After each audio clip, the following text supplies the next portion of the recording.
ചൂടോടെ എടുക്കാം. ഇത് നാവുള്ള അണ്ണാക്ക് പൊള്ളാണ്ട് തിന്നാൻ പഠിക്കണം. അതിനൊന്നും ആർക്ക്.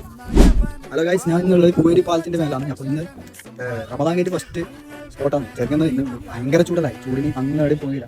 അപ്പോൾ ഇന്ന് ഇവിടെ വന്നിട്ട് ചിക്കൻ ചൂടാനുള്ള പരിപാടിയാണ്. അപ്പോൾ ഇത് ഇന്നത്തെ പരിപാടി കല്ലിൽ തൊട്ട ചിക്കൻ.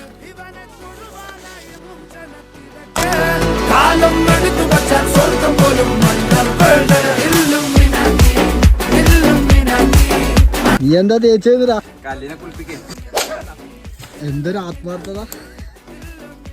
ഒരു ബന്നുണ്ട്.